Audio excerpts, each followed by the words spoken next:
Perkenalkan, nama Dwi Aladi Muhammad, Prodi Ilmu Komunikasi, mata kuliah Teori Komunikasi terakreditasi A. Pembahasan yaitu teori interaksi simbolis berdasarkan penelitian George Herbert Mead. Nenek moyang intelektual teori interaksi simbolis adalah para ahli pragmatis pada awal abad ke-20, seperti John Dewey dan William James. Para pragmatis percaya bahwa realita bersifat dinamis. Dengan kata lain, mereka memiliki keyakinan ontologis yang berbeda daripada banyak intelektual yang terkemuka. Tema dan asumsi interaksi simbolis. Teori interaksi simbolis didasarkan pada ide tentang diri dan hubungannya dengan masyarakat. Laranjo dan Redset telah meneliti teori interaksi simbolis yang berkaitan dengan studi tentang keluarga. Tiga tema utama. 1. Pentingnya makna bagi perilaku manusia. Yang kedua, pentingnya konsep diri. Yang ketiga, hubungan antara individu dan masyarakat. Yang pertama, pentingnya makna untuk perilaku manusia. Teori interaksi simbolis menyatakan bahwa individu membangun makna melalui proses komunikasi karena dibutuhkan orang lain untuk membuat makna. Bahkan tujuan interaksi menurut teori adalah untuk menciptakan makna bersama. Menurut Ralasso dan Redzen, tema ini merupakan asumsi utama yang diambil karya Herbert Mead, yaitu manusia bertindak terhadap orang lain atas dasar yang orang lain miliki. Makna diciptakan dalam interaksi di antara orang-orang. Makna dimodifikasi melalui proses penafsiran. Yang kedua, pentingnya konsep diri. Secara keseluruhan, tema ini berfokus pada diri atau serangkaian persepsi seseorang yang relatif stabil tentang diri mereka sendiri. Teori ini menggambarkan tentang diri yang aktif. Menurut Ralasso dan Redset adalah berikut ini. Individu mengembangkan konsep diri melalui interaksi dengan orang lain. Konsep diri memberikan motif penting untuk perilaku. Yang ketiga, hubungan antara individu dan masyarakat. Tema ini berkaitan dengan hubungan kebebasan individu dan kendala sosial. Mead dan Blumer mengambil posisi tengah pada pernyataan ini. Mereka mencoba memperhitungkan pesanan dan perubahan dalam proses sosial.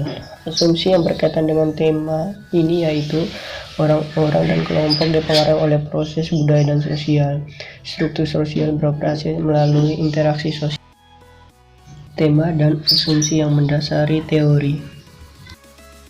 Tema, pentingnya makna bagi perilaku manusia, pentingnya konsep diri, hubungan di antara individu dan masyarakat. Asumsi-asumsi, manusia bertindak terhadap orang lain atas dasar makna lain yang mereka miliki. Makna diciptakan dalam interaksi dalam orang-orang. Makna dimodifikasi melalui proses penafsiran. Struktur sosial adalah bekerja keluar melalui interaksi sosial. Konsep-konsep penting. 1. Pikiran. 2. Diri. 3. Masyarakat. Yang pertama, pikiran, kemampuan untuk menggunakan simbol-simbol dengan makna sosial umum. Bahasa, sistem simbol verbal dan non-verbal. Pemikiran, percakapan batin. Kedua, diri, membayangkan bagaimana kita melihat orang lain. Melihat cermin diri, kemampuan kita untuk melihat diri kita. Efek Pygmalion, kehidupan naik turun dari harapan orang lain terhadap kita. Yang ketiga, masyarakat,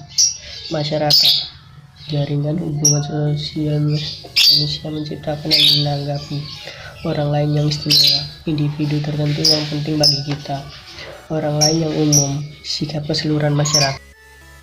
Pertimbangan 3 bidang evaluasi. Yang pertama, ruang lingkup. Beberapa kritikus mengeluh bahwa teori interaksi simbolis terlalu luas untuk menjadi berguna. Kritik ini berpusat pada ruang lingkup kriteria evaluasi. Teori ini mencakup terlalu banyak bidang. Kritikus menegaskan untuk sepenuhnya menjelaskan makna khusus membuat proses dan perilaku komunikasi.